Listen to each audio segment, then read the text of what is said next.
Okay, for March 22nd from Emmett Fox, the title is The Beatitudes. The Sermon on the Mount opens with the 8 Beatitudes. They are actually a prose poem in 8 verses and constitute a general summary of the Christian teaching.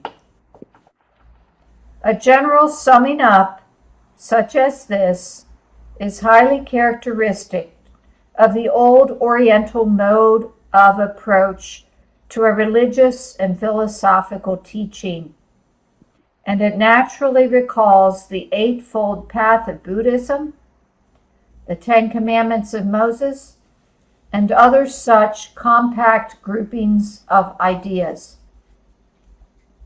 Jesus concerned himself exclusively with the teaching of general principles, and these general principles always had to do with mental states, for he knew that if one's mental states are right, everything else might be right too.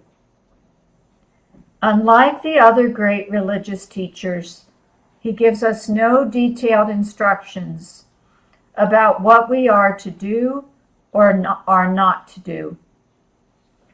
And there's a couple of scriptures here from John's Gospel, chapter 4. The hour cometh when ye shall neither in this mountain nor yet at Jerusalem worship the Father. The hour cometh, and now is, when the true worshippers shall worship the Father in spirit and in truth. For the Father seeketh such to worship him. God is a spirit, and they that worship him must worship him in spirit and in truth. And those were verses from John's Gospel, chapter 4, verses 21 and 23 to 24. The Beatitudes. Thank you. So Lea is talking today, and as I recall, Lea, the title is Thank You, Thank You. So thank you. I haven't got the whole picture of what I want to say. I could run it through my mind and end up talking about this, and this. But that's not what I really want to do. And of course, Brian knows me. He knows how to make sure I stay on track. He's used to that with me. But have you ever woke up just wanting to say thank you? And not just a simple thank you, but a heartfelt thank you. Knowing or setting the intention that today is going to be a marvelous day. It's going to be a fantastic day. Things are going to run smoothly. So to start off with, you say thank you. However, you send it to the universe through your meditation, or me, I send it not just to the universe, but Bruno Groening, which could be your spirit guide. He's not my spirit guide, but he is someone there on the other side that he talks to you about being your friend. He goes, my shoulders are wide. If you have any problems, tell me. So he's been in my life since 2009. And so I have a picture of him in case everybody's like, what picture? Well, this is kind of a warped picture because I do have him next to me in bed, and I do talk to him through the night or in the morning, or when I have to wake up at 4 in the morning and go to the bathroom, can't go back to sleep. I'm talking to him saying, okay, I'm going to go back to sleep. Yeah, I can fall asleep almost on the toilet. By the time I get back to my bed, it's like, okay, we're awake. It's like, no. You were supposed to go back to sleep. But even then, I'm just saying thank you. because who knows what the morning will bring, what the day will bring. And sometimes I don't always remember to do that. But even when you walk into the kitchen to fix something to drink, whether it's your coffee, smoothie, tea, water, what have you, is remembering to say, thank you, thank you, thank you. Because water does hold your energy. So it's very important to give thanks to that. Thanks to Mother Earth, of course. And if you get ready to prepare things, I'm not good at remembering while I'm fixing things.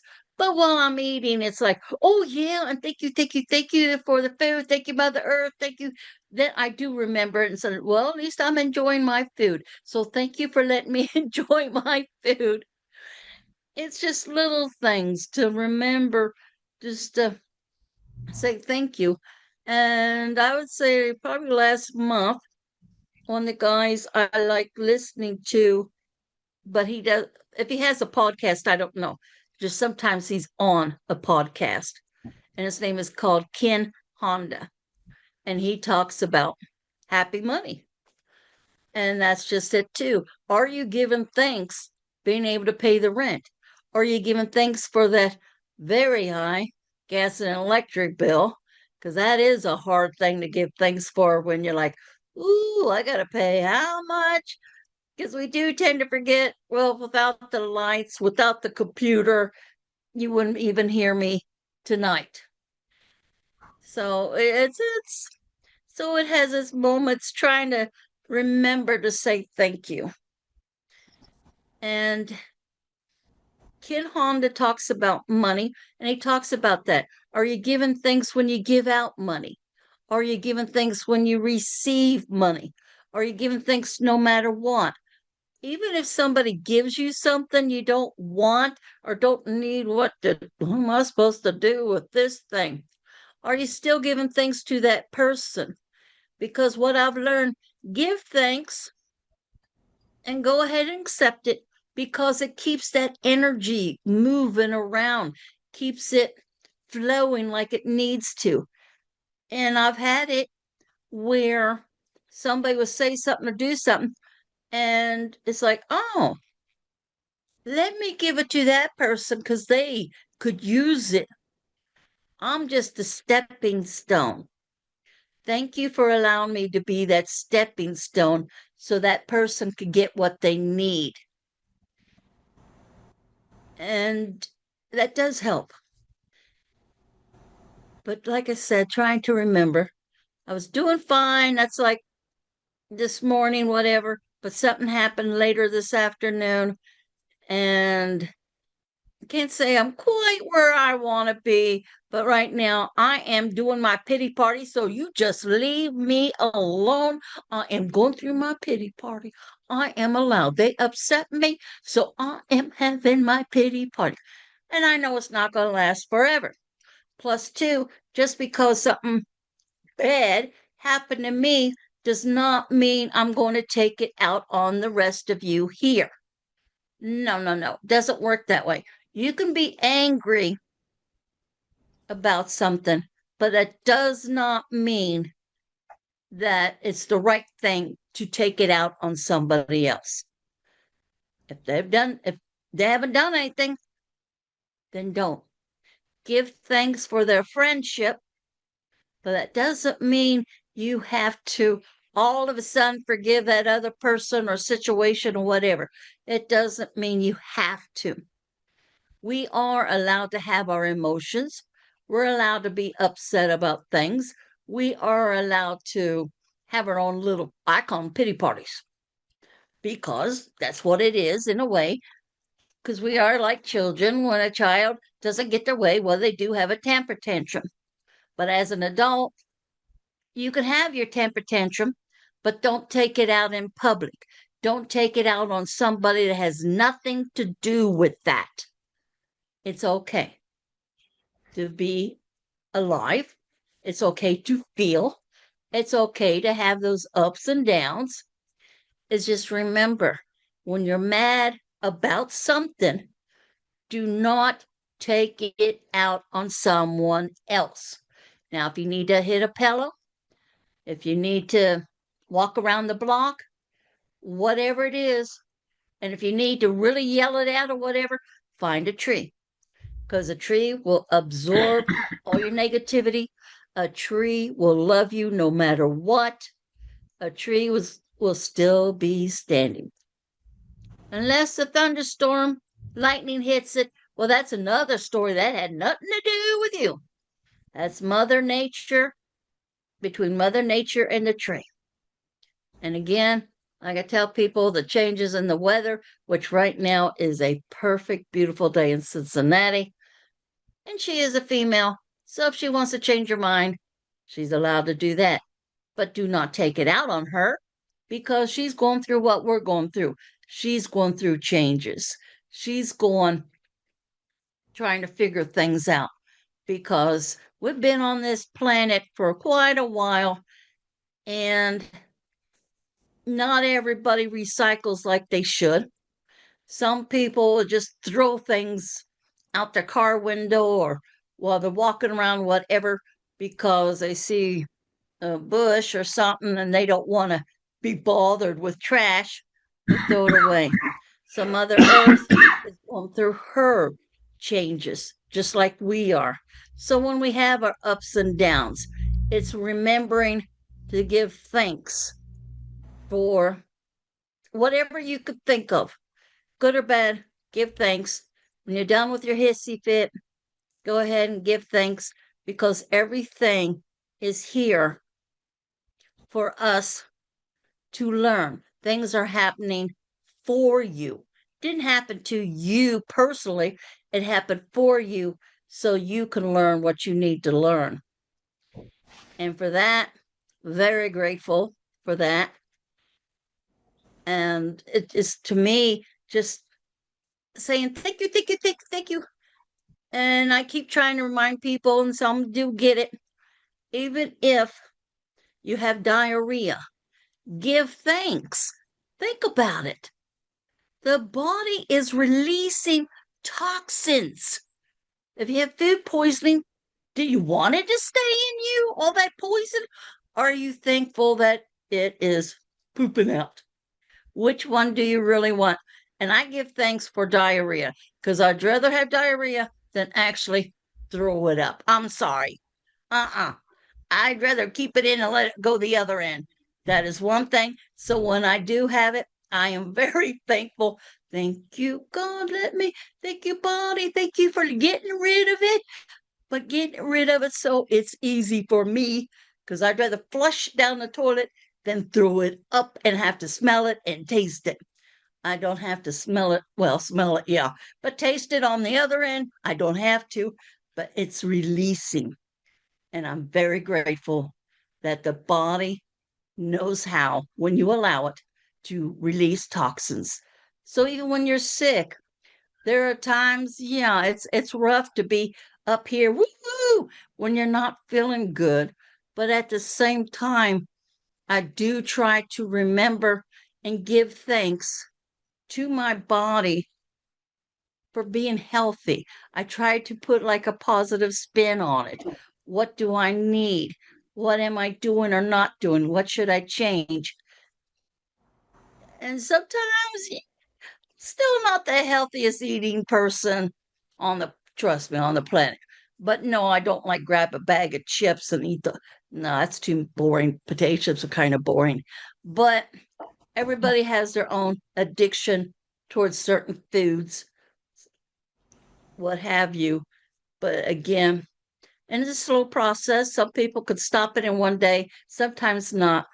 But it still boils down to saying thank you. So even if you sit down and have a cheeseburger at McDonald's, which I rarely do, but when you do, and it's not the healthiest, but I try to remember, thank you for this cheeseburger, body.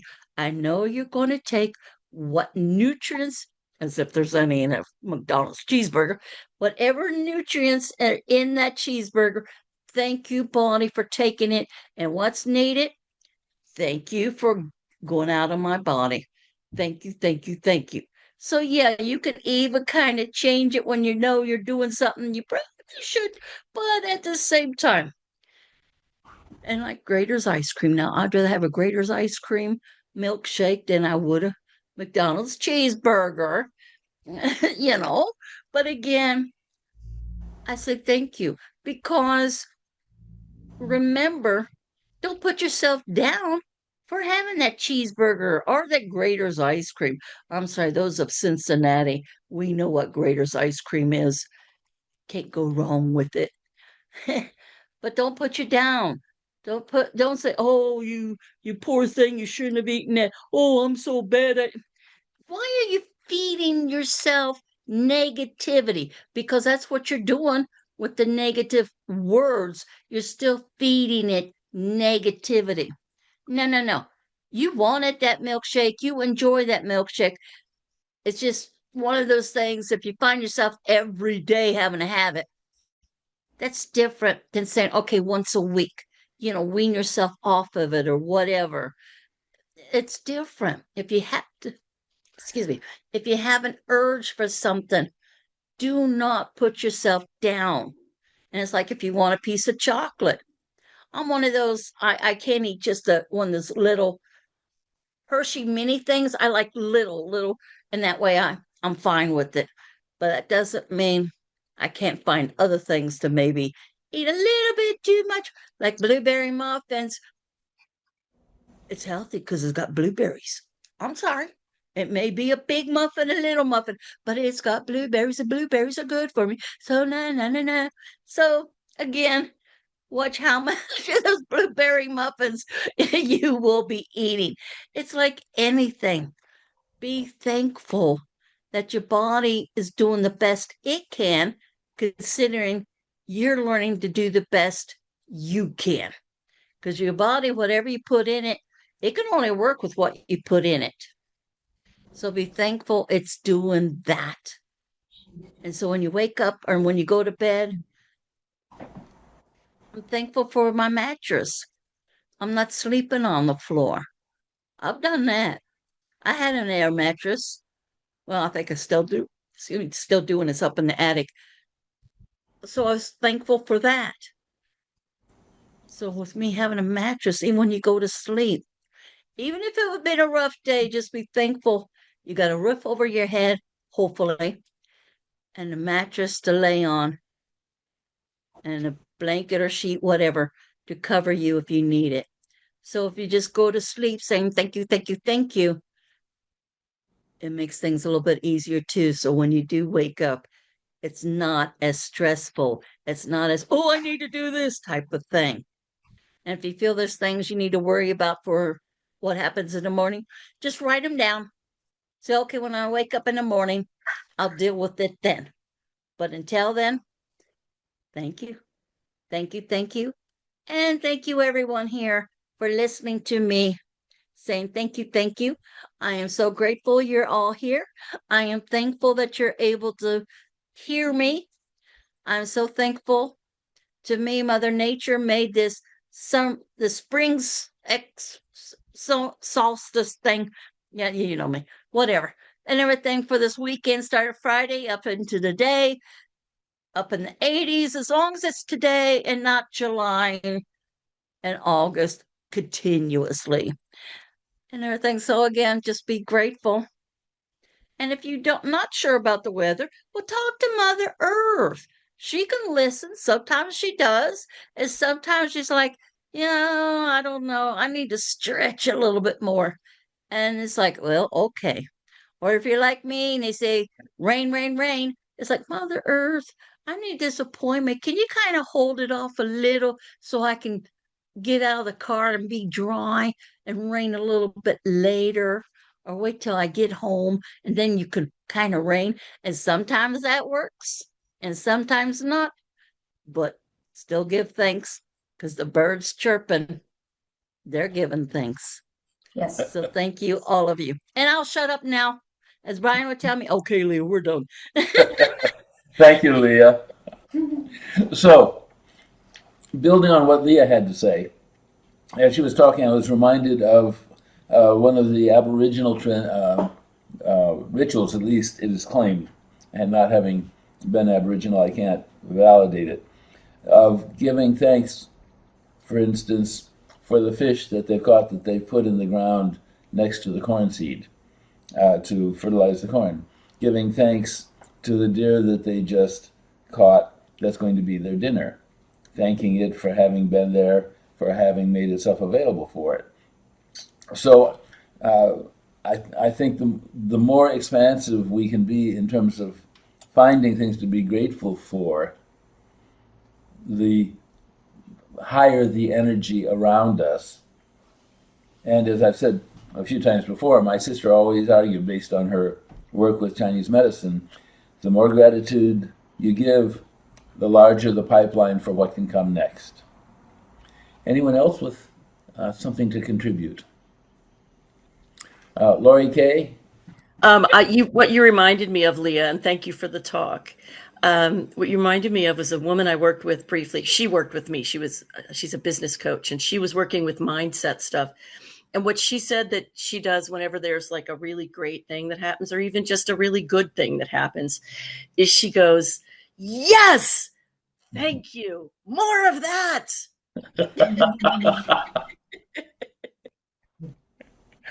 Love it. Thank you. Okay, Ellie is next.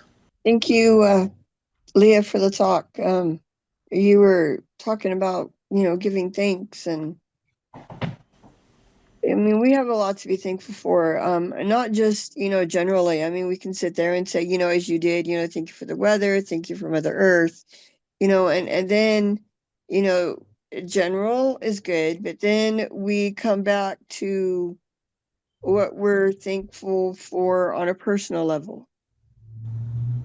And I think that's where, my opinion, where the frequencies get raised. Because generally speaking, everyone can be thankful in general things, but where it becomes personal, that's where those frequencies get raised higher. I mean, for us, thankful for natural remedies and my knowledge of the ancient ways and paths. Because without those, Donovan wouldn't be on only one diabetic med right now instead of 4 like he used to be on. And his A1C is now 6.2 instead of where it used to be. So, yes, it's because of healthy eating. Again, knowledge of, what did we eat before the processed foods? So, you kind of go back to the beginning. What did they eat? I'm sure they didn't have all the sugar, salt, cholesterol, like we do today. I mean, look at the natural foods.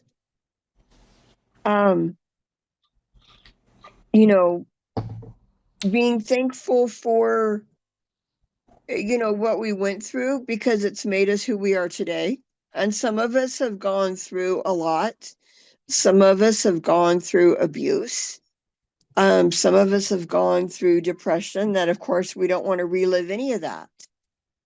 But look at the lessons that we learned from those things. Look at how we were able to come out of that. Because a lot of people still haven't. So the gifts that we received to be able to help them. I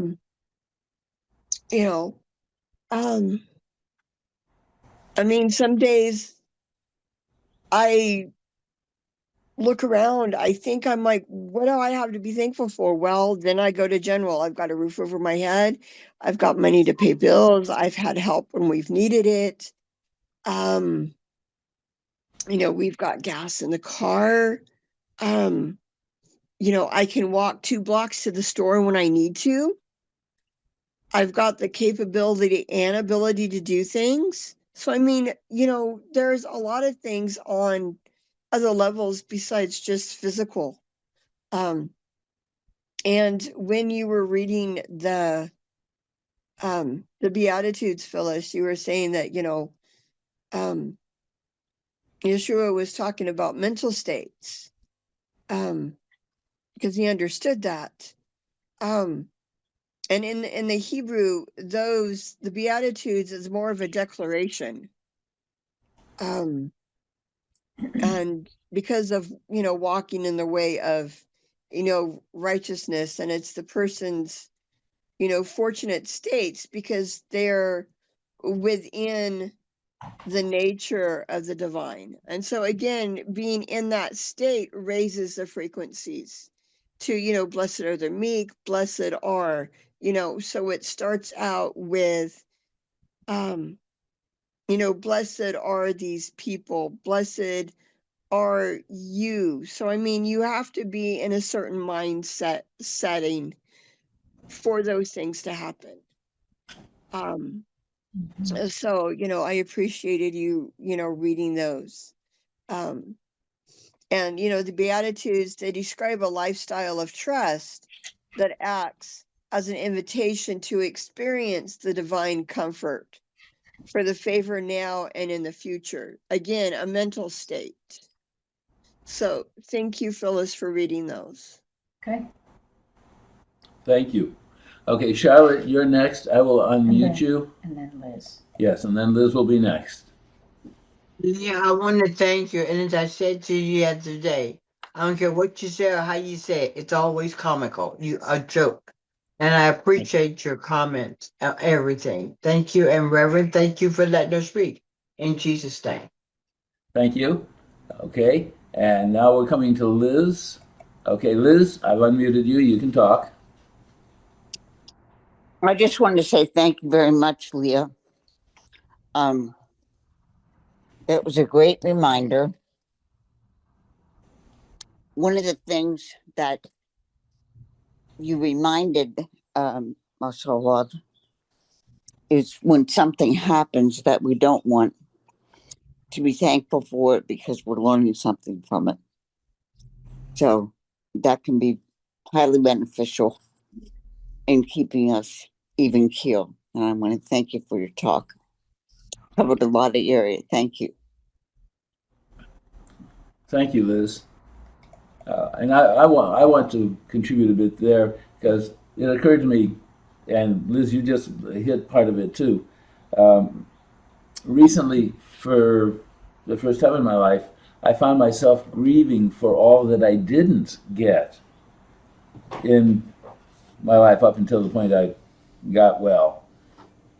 And, I can accept the grieving and let it pass through, but I need to also give gratitude that I'm able to grieve rather than still having it locked up in my memory where who knows what it could be doing in terms of keeping me off trajectory.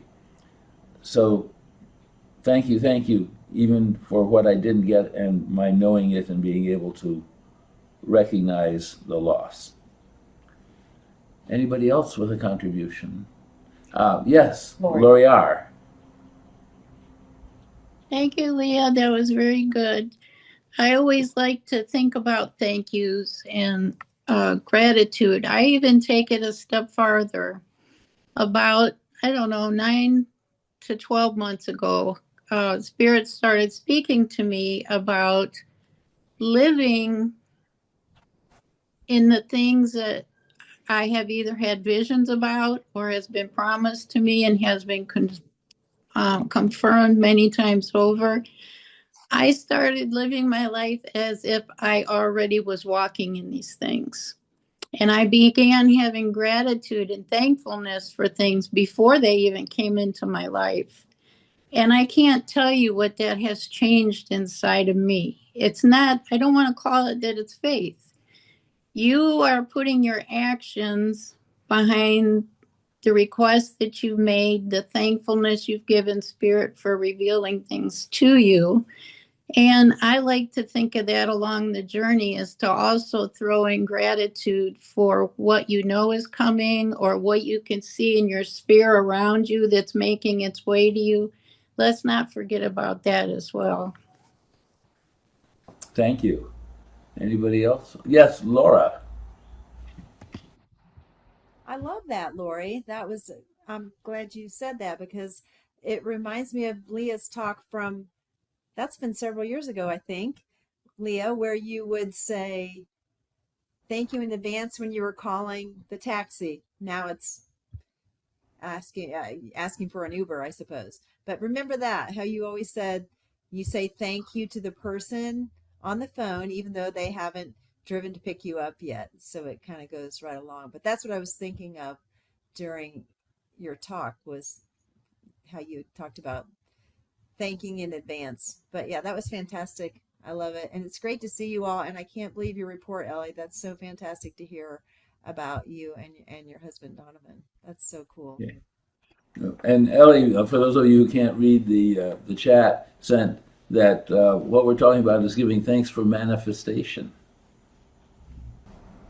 Oh, Divine One, we thank you for bringing us together every week, for enabling us to share with one another, to joy with one another, to sorrow with one another, to care about one another, to pray for one another.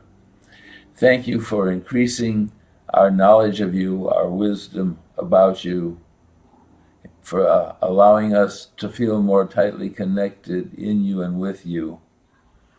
Thank you for opening our eyes, guiding our steps, helping us to lift this place up, and helping us to return to this family one more time. We give you full gratitude for the good in our lives, the good coming into our lives, and our growth in you.